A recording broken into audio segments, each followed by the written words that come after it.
Just hours after Israeli Prime Minister Netanyahu rejected the idea of a ceasefire in Lebanon, the Israeli military launched strikes in South Beirut. Several explosions were heard in the capital's Haret Riek area, and plumes of black smoke could be seen billowing between buildings following strikes, which hit shortly after Israeli military ordered the residents to leave. The IDF targeted Beirut's southern suburbs after days of the area being spared strikes. Earlier, Israeli Prime Minister rejected any truce with Hezbollah, insisting on creating a buffer zone along Israel's border with Lebanon with no presence of Hezbollah fighters. Netanyahu's statement came after Hezbollah's deputy leader, Naim Qassem, in a defiant televised speech, threatened to expand Hezbollah's scope of military strikes, of missile strikes across Israel. Early on Wednesday, Israel's military reported around 50 projectiles fired from Lebanon at the country's north, without any reports of casualties. While on Tuesday, Iran-backed Hezbollah said it launched a large salvo of missiles at the town of Safed.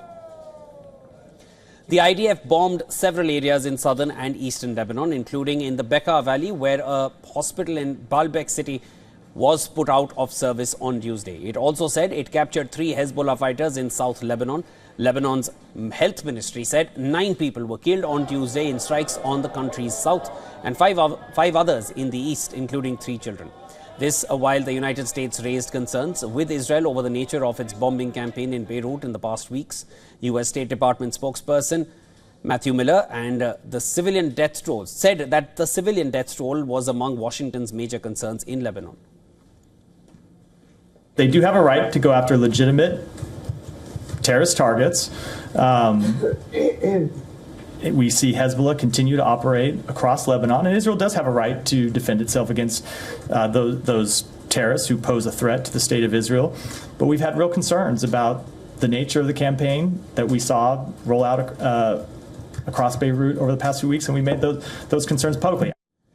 The U.S. has also warned Israel that it may block some of its military assistance unless it improves aid delivery to the Gaza Strip within 30 days. In a letter sent on Sunday, Secretary of State Anthony Blinken and Defense Secretary Lloyd Austin expressed concerns about the deteriorating humanitarian situation in Gaza. What we have seen over the past few months is that the level of humanitarian assistance has not been sustained. In fact, it has fallen by over 50% from where it was at its peak. So the Secretary, along with Secretary Austin, thought it was appropriate to make clear to the government of Israel that there are changes that they need to make again to see that the level of assistance making it into Gaza comes back up from the very, very low levels that it is at today.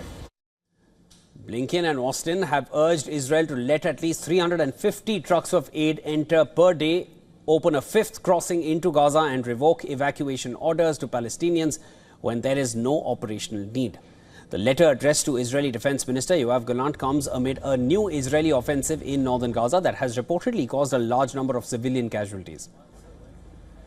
Meanwhile, Hamas has held the U.S. government responsible for what it called the genocide in Gaza, as Israeli forces have for more than a week engaged in a sweeping air and ground assault targeting northern Gaza and the areas around Jabalia, claiming that Hamas militants were regrouping.